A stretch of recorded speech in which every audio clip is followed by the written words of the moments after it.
Notícias, fofocas, fuxicos, boatos, o que é verdade e o que não é. Agora no Balaio de Gatos, com Luiz Sucupira.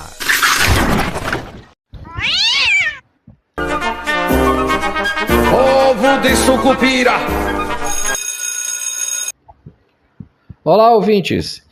Quem nos acompanha aqui no Balaio de Gatos escutou quando a gente disse, né, que o Sá apostaria no debate para buscar dar corpo à sua campanha por várias razões que eu já citei aqui. Pois é, acabou que foi isso mesmo, né?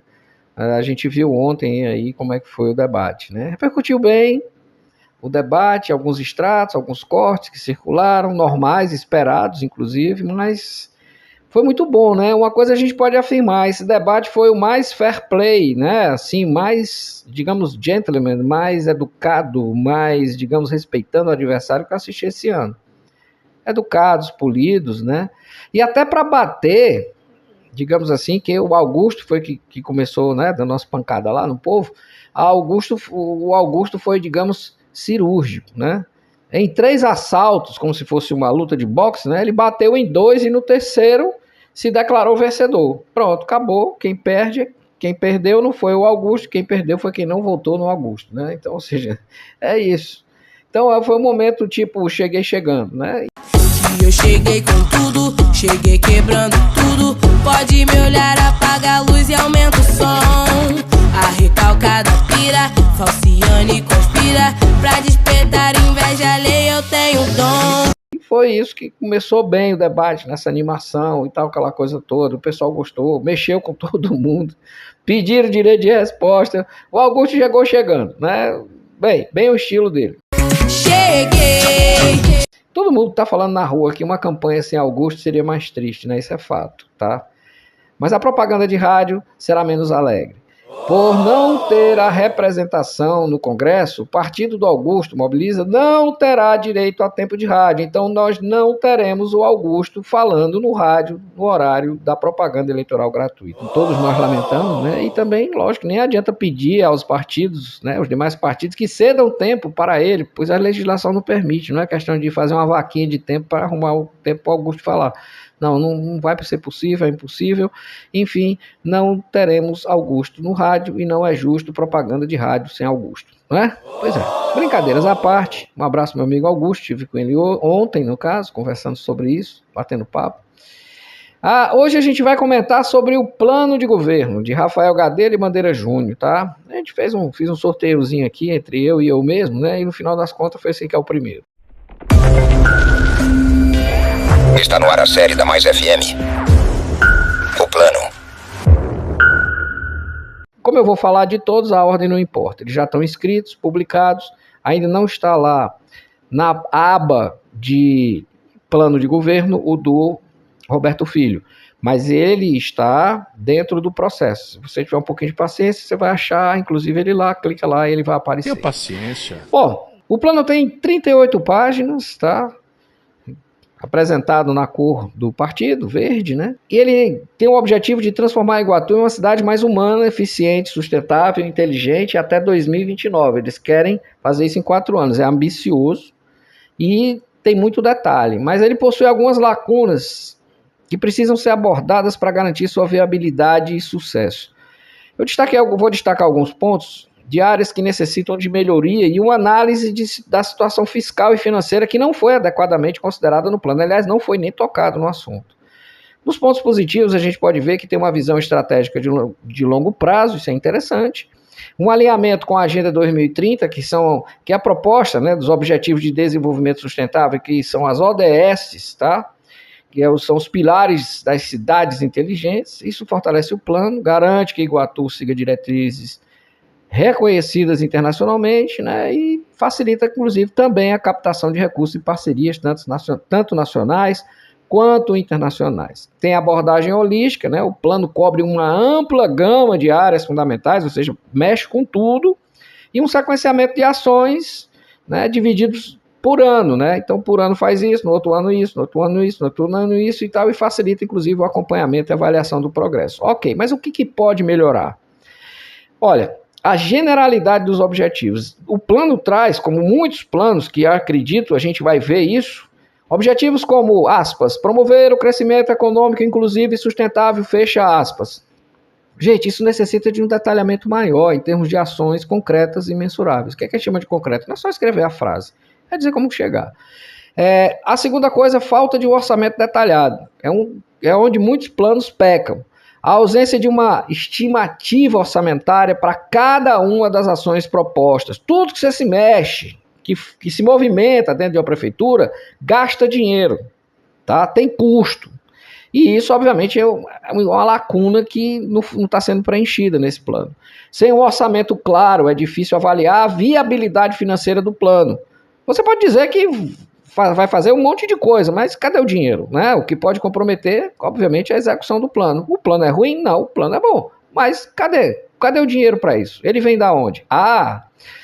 Mas todo plano deve incluir custos estimados e compará-los com as receitas disponíveis ou previstas. É aqui que o bicho pega. A análise insuficiente da situação fiscal e financeira é um dos maiores problemas do plano, sugerido por Rafael Gadelha. E é uma ausência, no caso, de uma análise detalhada da situação fiscal e financeira da prefeitura, que a gente sabe que não é boa. Iguatu enfrenta atualmente um endividamento elevado, com precatórios a pagar e obrigações financeiras decorrentes do empréstimo da CAF, que é a Corporação Andina de Fomento. Ignorar esses desafios financeiros, né, pode resultar em um planejamento totalmente fora da realidade e em dificuldades na execução das ações propostas. Outra coisa também são as fontes de financiamento que, digamos, não foram tão bem detalhadas, né? Apesar de mencionar a existência de fontes de financiamento, de onde eles vão buscar o dinheiro, o plano não esclarece como e quando esses recursos serão acessados. Nem discute a viabilidade de contrair novos empréstimos ou de realizar parcerias público-privadas, as famosas PPP. Considerando a pressão fiscal que existe, né, sobre o orçamento da prefeitura, seria fundamental incluir uma estratégia detalhada de financiamento que leve em conta a situação atual da dívida municipal, que é muito preocupante. Não se tocou nisso. E eu espero que outros planos que a gente vai ver, a gente tenha pelo menos uma análise a respeito da situação fiscal da prefeitura, que é o mais grave. Você não se movimenta sem dinheiro, eu repito, e se não tem de onde vir, vamos buscar isso com o deputado tal, o senador tal, o governo vai mandar.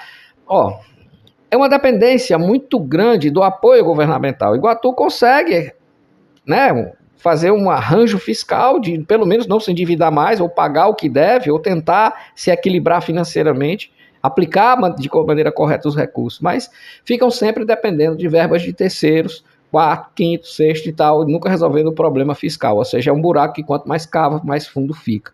E o plano parece altamente dependente do apoio do governo atual, e essa dependência é arriscada.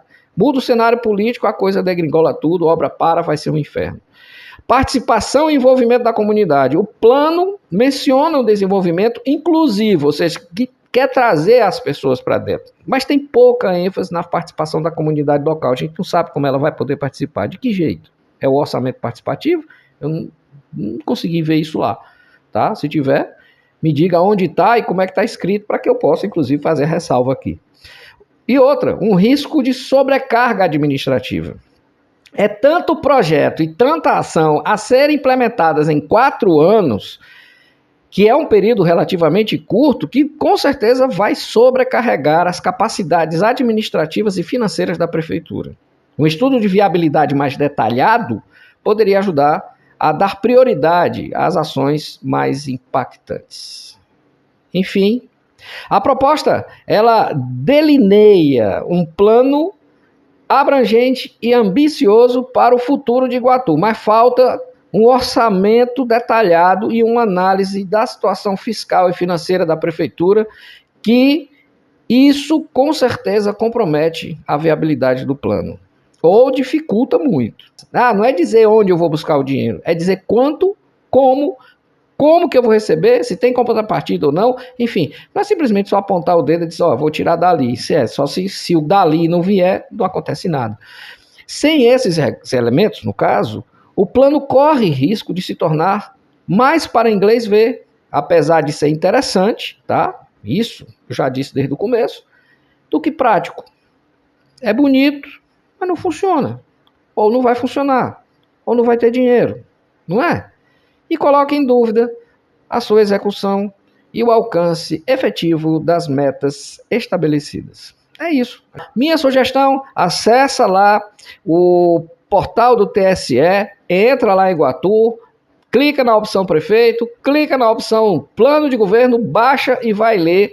E a gente conversa aqui, se você quiser, manda mensagem para mim, aquilo que você gostou, aquilo que você não gostou. Manda mensagem para a gente aqui na Mais, tá? Que a gente com certeza vai trocar essa ideia, vai tratar do assunto. Inclusive a gente pode pedir para que os próprios candidatos se expliquem a respeito dessas propostas que eles estão colocando aqui. Gostaria muito de ver um orçamento pronto, saber quanto custa tudo isso que eles vão fazer, porque é muita coisa em apenas 4 anos, tá? Eles vão fazer o equivalente ao que não fizeram em 30 em 4. Então, eu posso dizer que é a famosa dupla JK, né? Vamos ver se de repente eles conseguem. Eu acho difícil, né? Dinheiro não dá em árvore e se você cavar, o que você encontra em Iguatu é esgoto. Então, dinheiro ainda não. Enfim, vamos ver como é que eles vão explicar isso para a população, como que vão viabilizar o plano. Como eu disse, o plano é ambicioso, o plano é interessante, mas financeiramente muito difícil mesmo de ser implementado, porque nós não vimos nada relativo à situação fiscal da prefeitura e de onde vai vir o recurso e quanto, né? Quanto custará para o município. É isso aí. Sou Luiz Sucupira e esse foi o primeiro programa, hein? O plano. Amanhã eu venho com o segundo, tá? Vou nem dizer quem é não.